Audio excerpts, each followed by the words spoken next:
Hello hello hello सभी लोग का स्वागत है मेरे आज इस नए क्लास 8 के रैशनल नंबर्स के लेक्चर में। सभी लोग का स्वागत होता है, मैं सभी लोग का स्वागत करता हूँ अच्छे से। और आज हम लोग पढ़ने वाले हैं क्लास 8 का पहला चैप्टर एनसीईआरटी का रैशनल नंबर्स मैथमेटिक्स का। ठीक है, तो बिना ज़्यादा टाइम वेस्ट ना करते हुए हम लोग अब स्टार्ट करेंगे। ठीक है, तो रैशनल नंबर सबसे पहले बेसिक उसका नॉलेज क्या होता है। रैशनल नंबर क्या होता है? रैशनल नंबर एक ऐसा नंबर होता है जो p/q के फॉर्म में रहता है, मतलब p/q समवॉट फ्रैक्शन के फॉर्म में बस। ठीक है, इससे p/q होता है जो कि जिसमें q इज़ नॉन ज़ीरो, मतलब कि ज़ीरो, अरे q ज़ीरो के इक्वल नहीं रहेगा, मतलब ज़ीरो q 1 2 3 4 -1 2 3 4 कुछ भी रह सकता है लेकिन ज़ीरो नहीं रहेगा। तो अगर q ज़ीरो हुआ तो रैशनल नंबर नहीं होगा। और p कुछ भी रह सकता है, 0 1 2 3 4 माइनस नेगेटिव भी जा सकता है, पॉजिटिव भी जा सकता है। बेसिक फ्रैक्शन की तरह है, लेकिन बस इसमें डिफरेंस ये है कि इसमें दो तरह के होते हैं, पॉजिटिव और नेगेटिव रैशनल नंबर्स भी होते हैं। इसका एग्जांपल्स दे देता हूँ कुछ में। इसमें एग्जांपल्स हो जाएंगे जैसे 2/7 हो गया इसका एग्जांपल, और 1/4।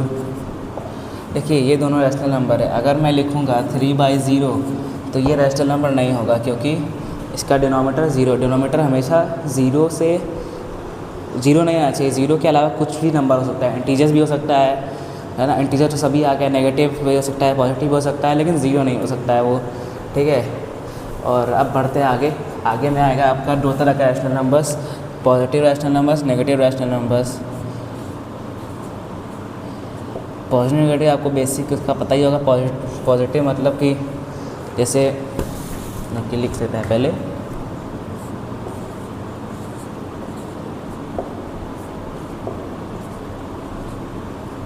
पॉजिटिव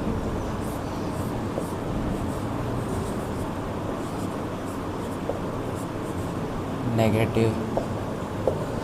पॉजिटिव रैशनल आपको पता ही होगा जिसके सामने एडिशन का साइन हो, मतलब प्लस का साइन हो, उसके सामने वो पॉजिटिव होगा, बेसिक पता ही है आपको। नेगेटिव इसके सामने माइनस होगा। अब ऐसे कुछ एग्जांपल्स में लिख सकता हूँ, उसको आप अपने नोटबुक में नोट कर लीजिए या फिर देख लीजिए, आपको समझ आ जाए तो मेरा अच्छा रहेगा। ठीक है, 3/7, 10/14/27, 1/2, ये सब हो पॉजिटिव रैशनल नंबर जिसके सामने, सबके सामने प्लस साइन रहता है। प्लस साइन आपको दिखाना नहीं आता हर जगह, लेकिन ये प्लस साइन छुपा रहता है, इसको दिखाने की जरूरत नहीं है। लेकिन अगर यही नेगेटिव में रहेगा, माइनस रहता है, जैसे माइनस हो गया 3/7, इसमें आपको माइनस साइन ज़रूरी है, इसकी दिखाना पड़ेगा इसको माइनस साइन आपको, जब भी आप नेगेटिव रैशनल नंबर लेंगे। अगर आप माइनस साइन नहीं दिखाएंगे तो आपका जो भी मान लीजिए आप एग्ज़ाम दिए हैं उसमें आपने माइनस साइन नहीं लगाया, आपका एग्जामिनर नंबर काट सकता है, क्योंकि उसको लगेगा कि आप पॉजिटिव में आंसर लाए, लेकिन आपका आंसर रहेगा नेगेटिव में। तो आपको नेगेटिव में माइनस साइन लगाना बहुत ज़रूरी होता है। ठीक है, और वैसे भी और एग्जांपल्स हो जाएंगे इसके। 14/27 है ना, माइनस लगा दो आगे, हो गया नेगेटिव। कितना आसान खेल है ना। एक और चीज़ मैं बता देता हूँ, छोड़िए वो आपके सिलेबस में नहीं क्या बताएं। ठीक है, आगे बढ़ेंगे। अभी हम लोग जानेंगे प्रॉपर्टीज़ ऑफ रैशनल नंबर्स। तो चलिए अब हम लोग पढ़ने वाले हैं प्रॉपर्टीज ऑफ रैशनल नंबर, और ये है इसके रैशनल नंबर की पहली प्रॉपर्टी। ठीक है, क्या लिखा है? If p/q is a rational number and m is non zero then p/q into m। अब आपको अंग्रेज़ी नहीं समझ में आएगी, मुझे पता है, मैं एग्जांपल से आपको समझाने वाला हूँ, ये मत पढ़ा करो कभी भी। इसका प्रॉपर्टी से डेफिनेशन पढ़ोगे कुछ समझ नहीं आने वाला है। आप हमेशा इसका एग्जांपल से देखा करो। जैसे एग्जांपल में 1/2 मैंने लिखा, अब इसमें मैं मल्टीप्लिकेशन करूँगा अपॉन टू का, क्या आएगा आंसर? 2/4। ठीक है, अब इसी 1/2 को फिर मैं इसी 1/2 को मैं 3 से मल्टीप्लाई कर दूँगा, तो क्या आएगा? 3/6। अब ये जो दो रैशनल नंबर्स आए हैं, ये और ये जो दो रैशनल नंबर्स आए हैं, इन्हें क्या कहेंगे?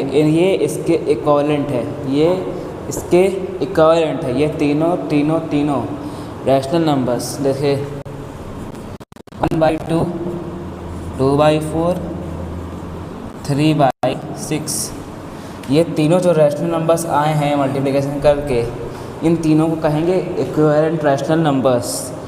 मतलब ये सेम रहता है, मल्टीप्लाई कर अगर सेम कैसे प्रूव करेंगे, 1/2 इन दोनों को डिवाइड करेंगे 2 से, है ना, तो क्या आएगा 1/2 ही ना आएगा, इसको डिवाइड भी करेंगे तो 2 से। अब इसको देखिए 3 से डिवाइड करेंगे इसको, इसमें 1/2 हो जाएगा, 3 से डिवाइड करेंगे तो 3 से मल्टीप्लाई और 3 से डिवाइड करेंगे 1/2 आ रहा है, 1/2 आखिर में आंसर आया, मतलब ये सबसे। और हाँ 1/2 भी 2/4, 3/6 और आगे फर्दर हम लोग 4 से मल्टीप्लाई करते जाएंगे, तो फिर उसको डिवाइड करेंगे 4 से ही, मतलब जिस नंबर से मल्टीप्लाई करेंगे उससे हम डिवाइड करेंगे, फिर आएगा 1/2 ही, 1/2 आएगा तो वो क्या कहेगा, इसका स्टैंडर्ड फॉर्म है, मतलब सिंपलेस्ट फॉर्म होगा इस रैशनल नंबर का, इन दोनों का सिंपलेस्ट फॉर्म आएगा 1/2 आएगा। और ये तीनों इक्विवेलेंट रैशनल नंबर है, उनके आगे भी अगर मल्टीप्लाई 4 करोगे 5 करोगे तो फिर वो सब भी आएंगे, सब इक्विवेलेंट हो गए 1/2 से, और उनको डिवाइड भी करोगे आएगा 1/2 ही, क्योंकि ये उन सभी रैशनल नंबर्स का सिंपलेस्ट फॉर्म है। ठीक है, अच्छे समझ में आ गई पहली प्रॉपर्टी। अब चलिए आगे बढ़ते हैं दूसरी प्रॉपर्टी की तरफ। दूसरी प्रॉपर्टी क्या कहती है रैशनल नंबर की? दूसरी प्रॉपर्टी रैशनल नंबर की ये कहती है कि if a and b are rational numbers and m is a common divisor of a, then a upon b divided by m upon m। क्या हुआ इससे, a अपॉन b ये रैशनल नंबर है, इसको अगर आप इसका कॉमन डिवीज़र होता है, सपोज करिए a एंड b से एग्जाम्पल नहीं समझना है, मैं एग्जाम्पल एक दूसरा समझाऊंगा। मान लीजिए है आपका 3/2, ये आपका एक रैशनल नंबर है, ठीक है। अब इसका अभी कोई कॉमन डिवीज़र नहीं है, ठीक है। अब इसको छोड़ दीजिए, अब हम लोग लिखेंगे कोई बड़ा रैशनल नंबर, जैसे 3/15, 15/10 मान लीजिए, लिख दिया यहाँ पे हम 15/10। ये बड़ा है, सिंपलेस्ट फॉर्म में नहीं है, ये सिंपलेस्ट फॉर्म में था, ये सिंपलेस्ट फॉर्म में नहीं है। अब ऐसा कोई हमें नंबर खोजना होगा जो इसका कॉमन डिवीज़र होगा। क्या लिखा है, m is a common divisor, मतलब इन दोनों को सेम नंबर से ही डिवाइड देना होगा। अगर आप सेम नंबर से भी इसको डिवाइड देंगे तो ये दोनों 5 के टेबल में आता है, 5 3 50, 5 2 10, ठीक है। अगर आप 5 से इसको डिवाइड देंगे तो आएगा क्या 3/2, 3/2 आ गया।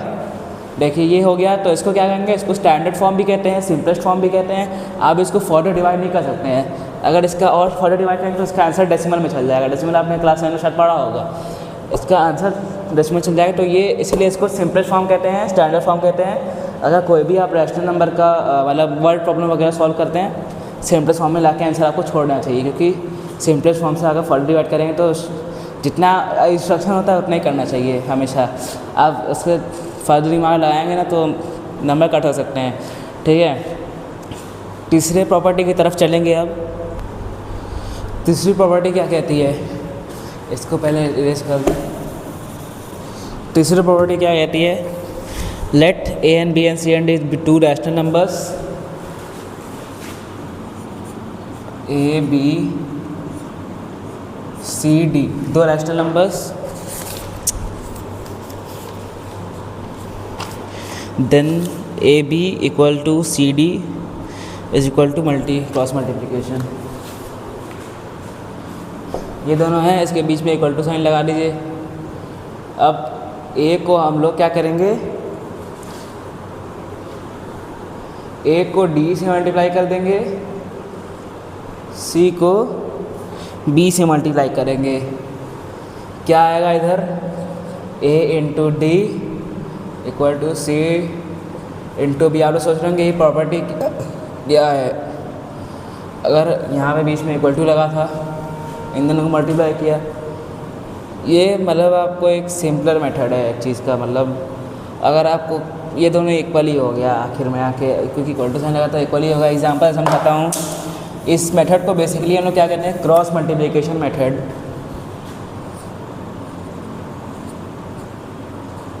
क्रॉस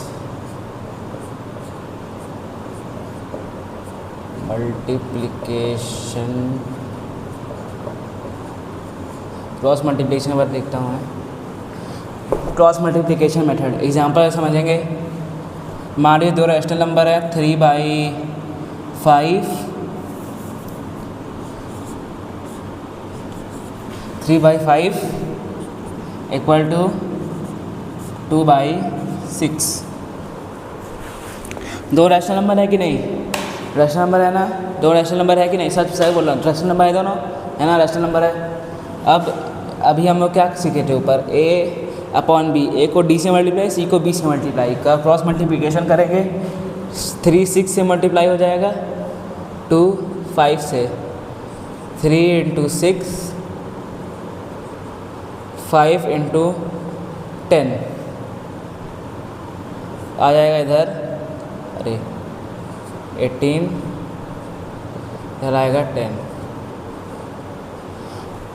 क्रॉस मल्टीप्लिकेशन मेथड का यूज़ हम लोग आप लोग करेंगे क्लास 8 में ही है आपका chapter direct and inverse proportion, वहाँ पे आप इसका यूज़ बहुत ज़्यादा होगा इसका यूज़। और एक और कोई चैप्टर है कि मैं देख ही रहता हूँ कौन चैप्टर था, कंपाउंड इंटरेस्ट में भी यूज़ होगा इसका। और हाँ, अलजेब्रिक एक्सप्रेशन में कभी कभी यूज़ हो सकता है, ठीक है, इसमें यूज़ होता है। और इसका comparison of to rational number में भी इसका यूज़ होता है, समझ गए? ठीक है,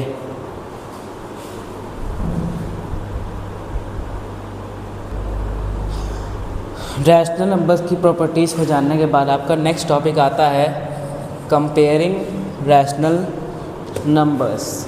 अभी मैंने आपको जो पहले क्रॉस मल्टीप्लिकेशन मेथड बताया उसका यूज़ इसी में होता है।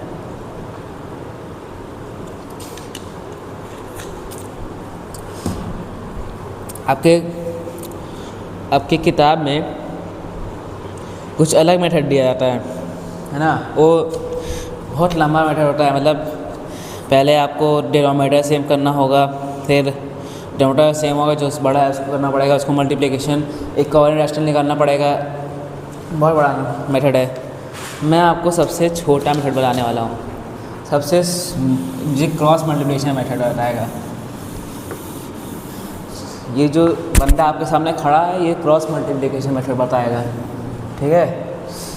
क्रॉस मल्टीप्लिकेशन मेथड, सपोज करिए आप दो रैशनल नंबर्स हैं, कंपेयर करना है। 5/6 इक्वल टू नहीं 5/6 7/5 हो गया। ये दो रैशनल नंबर्स हैं, रैशनल नंबर्स है कि नहीं बताओ, है ना, रैशनल नंबर्स हैं दो, इन दोनों को कंपेयर करना है, क्रॉस मल्टीप्लिकेशन मेथड लगाना है। क्रॉस मल्टीप्लिकेशन मैंने सिखाया था कैसे होता है, ये इससे मल्टीप्लाई होगा, ये इससे मल्टीप्लाई होगा, 5 × 5 और 7 × 6 क्या आएगा 25 42 इक्वल टू नहीं लगाना है भाई, बीच में जगह छोड़ दीजिएगा, जगह छोड़ के लिखेंगे तो आपको ऐसे बाद में आइडिया पता चलेगा। बड़ा कौन हुआ इधर, कंपैरिजन होंगे फटाफट 42, ठीक है 42 आया तो मतलब ये 7/5 रैशनल नंबर इससे बड़ा है, ठीक है। 7/5 इज़ ग्रेटर दैन 5/6। सबसे ईजीएस्ट मेथड है ये क्रॉस मल्टीप्लिकेशन वाला, ठीक है। अगर आपको इससे नहीं सेटिस्फैक्शन हो रहा है तो मैं अभी जो बुक वाला मेथड है वो भी करके दिखा देता हूँ। क्या लिया था हमने, 5/6 लिया था और 7/5 लिया था। बुक में क्या किया है, ये डिनोमिनेटर 6 और 5 है, इनको सेम करके फिर कंपैरिजन किया है ना, बुक में सेम करके फिर कंपैरिजन किया है, ठीक है।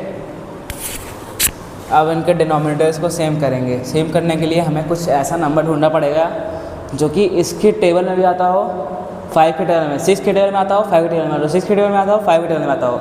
ऐसा नंबर बहुत कॉमन है भाई, आपको पता है, टेबल याद किया है। 30 तो कॉमन है, 30 आएगा 6 के टेबल, 6 5 30, 5 6 30, 6 5 30, 5 6 30, ठीक है। डिनोमिनेटर सेम करेंगे, 6 × 5, ऊपर भी 5। प्रॉपर्टी 2 लग रही है इधर, उसमें मैंने प्रॉपर्टी 3 लगाया था, प्रॉपर्टी 2 लगा रहा हूँ।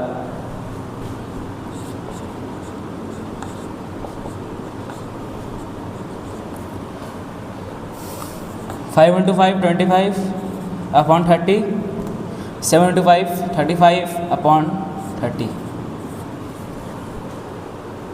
आंसर आपके सामने है। डिनोमिनेटर सेम है, बड़ा कौन हुआ 7/5 है ना। इससे पहले मैं जो लिखा था उससे भी क्या था 7/5 बड़ा आया था, अभी भी 7/5 बड़ा आ गया। बस डिफरेंस क्या था, मैंने वो वाला प्रॉपर्टी 3 से किया था क्रॉस मल्टीप्लिकेशन मेथड से, वो वाला प्रॉपर्टी 2 दिया है, प्रॉपर्टी 2 से नहीं 1 से किया है। हाँ प्रॉपर्टी 1 से किया है, ये मेथड प्रॉपर्टी 1 से किया है, कॉमन डिवीज़र वाला, कॉमन मल्टीप्लिकेशन वाला। ठीक है, कंपैरिजन आपको अच्छे से आ गया। इसी के ऊपर मैं कुछ क्वेश्चंस करने वाला हूँ, आप सभी लोग को उसमें कॉपी में नोट करना पड़ेगा अपने। अगर आपके सामने आपकी कॉपी है अभी तो आपके सामने अभी 2 क्वेश्चंस हैं, इनको कंपेयर करना है, मतलब निकालना है कौन सा बड़ा है कौन सा छोटा है। ठीक है, आप लोग चाहो तो अगर अपनी अभी भी अपने कॉपी में सॉल्व कर सकते हो, लेकिन मैं तो बस ऐसे एग्जांपल सॉल्यूशन के लिए कर रहा हूँ ताकि आप लोग को थोड़ा सा आइडिया हो जाए कि इसके बेस पे क्वेश्चन कैसे सॉल्व करते हैं। ठीक है, आपको आइडिया हो जाए। ठीक है, अब देखिए पहला क्वेश्चन मैं सॉल्व करने जा रहा हूँ, नोट कर लेना कॉपी में और कंसंट्रेशन बना के रखना है। क्रॉस मल्टीप्लिकेशन मेथड करूँ, दोनों मेथड से कर देता हूँ। ठीक है, हमारे क्वेश्चन याद तो कर लेना, -1/3 -4/5 तक दोनों मेथड में करूँगा यहाँ पे। ठीक है, 2/3 3/4 क्रॉस मल्टीप्लिकेशन है ना।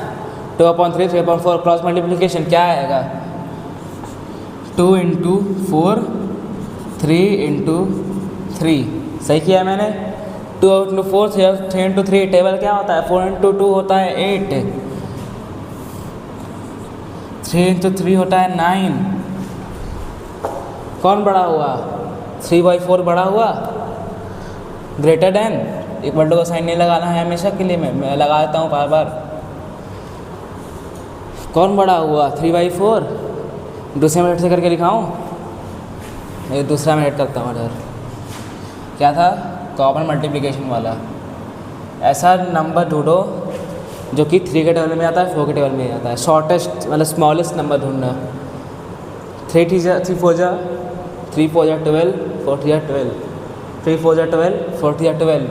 12 क्या हुआ सबसे छोटा नंबर जो कि इन दोनों नंबर में आता है टेबल में।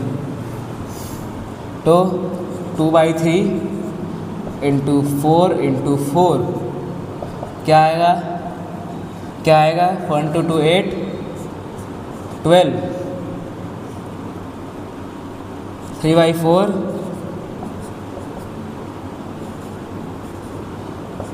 3 9 12। डिनोमिनेटर सेम है। कौन बड़ा है, यहाँ भी 8 9, यहाँ भी 8 9। कौन बड़ा हुआ 3/4, यहाँ भी बड़ा आया 3/4 बड़ा हुआ। यही पे प्रॉपर्टी का यूज़ होता है, प्रॉपर्टी इसलिए पढ़े हो। कॉमन मल्टीप्लिकेशन कॉमन डिवीज़र भी अभी आएगा, रुको ना, कॉमन डिवीज़र भी आएगा। अभी कंपैरिजन में बस आ रहा है ना, कॉमन डिवीज़र आएगा, क्रॉस मल्टीप्लिकेशन और भी आएगा, और भी बहुत जगह आता है। अभी तुम लोग पढ़ोगे डायरेक्ट इनवर्स प्रोपोर्शन, मैं भी उसका वीडियो बनाऊँगा अभी, वो उसमें भी आएगा यही क्रॉस मल्टीप्लिकेशन। मतलब रैशनल नंबर से आप लोग ऐसा पढ़ रहे हो कि एकदम बेसिक है, कुछ है ही नहीं इसमें। मल्टीप्लाई प्लस एडिशन फ्रैक्शन की तरह है, बस माइनस का साइन एक्स्ट्रा आ गया है, वो गद्दार टेररिस्ट की तरह। ठीक है, हम लोग कौन सा क्वेश्चन कर रहे थे, -1/3 4/5।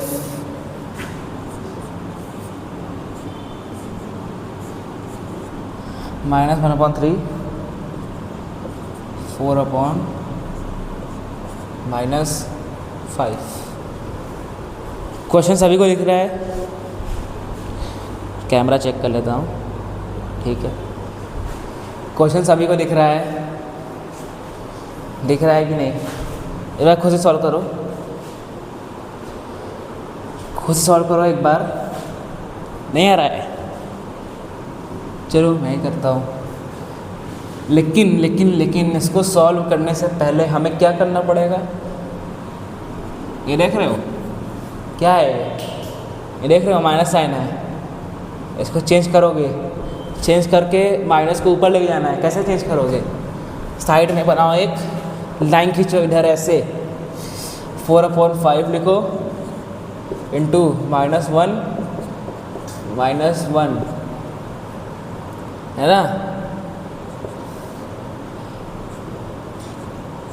-1 into 4 -4 -5 into -1 5।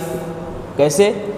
Minus minus plus, plus minus minus, minus minus plus, plus minus minus, minus minus plus, plus minus minus.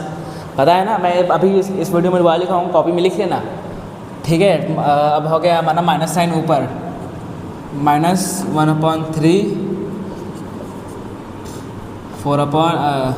-4/5 cross multiplication simply कर दो, इधर इधर क्रॉस मल्टीप्लिकेशन क्या आएगा? 1 इंटू 5, 4 इंटू 3, 5 बराबर 12। क्या करूँ मैं इसका? कौन बड़ा हुआ? 4/-5 देख रहे हो? देख रहे हो? देख रहे हो प्रॉपर्टी का यूज़ कहाँ होता है? देख रहे हो? समझ गए? एक बार लिखना चाहते हो लिख लो, या फिर स्क्रीनशॉट कैमरा से फ़ोटो खींचो, जो करना है करो। मैं जा रहा हूँ मिटाने, देख लिए बढ़िया से, देख लो एक बार फिर से। हो गया? अब हम लोग क्या पढ़ने वाले हैं? आज का लेक्चर मैं यहाँ पे एंड करना चाहूँगा, क्योंकि ऑलमोस्ट मैंने 2-3 टॉपिक पढ़ लिए हैं। प्रॉपर्टीज़ और रैशनल नंबर पढ़ लिया, रैशनल नंबर के बेसिक डेफिनेशन सीख ली, क्वेश्चन भी सॉल्व कर ली, कंपैरिजन और रैशनल नंबर सीख लिया। नेक्स्ट क्लास में हम क्या पढ़ने वाले हैं? नेक्स्ट क्लास में मैं बताऊंगा कि रैशनल नंबर्स को असेंडिंग ऑर्डर में कैसे करते हैं, डिसेंडिंग ऑर्डर्स में कैसे करते हैं। बहुत इजी है, पर थोड़ा सा लंबा मेथड है लेकिन इजी है, ठीक है।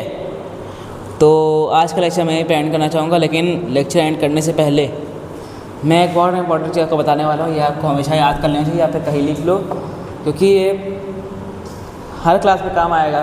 क्लास 8 में काम आएगा, 9 में काम, 10 में काम। ये मतलब एकदम रैशनल नंबर्स के साइंस का बेसिक है, अलजेब्रा में भी इसका यूज़ आता है, ठीक है। क्या है वो चीज़? प्लस इंटू माइनस, क्या आएगा? प्लस माइनस माइनस, ठीक है।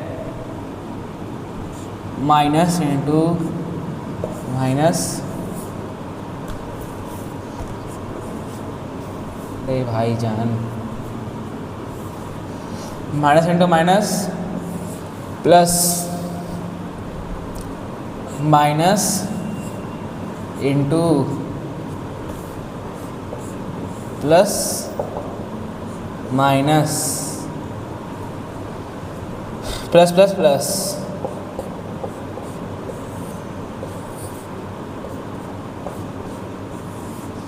क्या समझे इससे? क्या समझे इससे?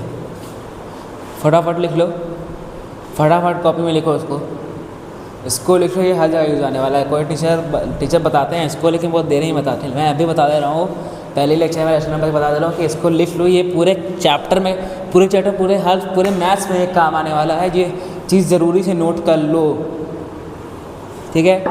आप लोग पॉज करके या फिर स्क्रीनशॉट लेके लिख सकते हो। मैं ज़्यादा देर नहीं कर लगाऊंगा इधर। मैंने ना इसको याद करने का एक नया तरीका देखा था, ठीक है। कैसे करते हैं?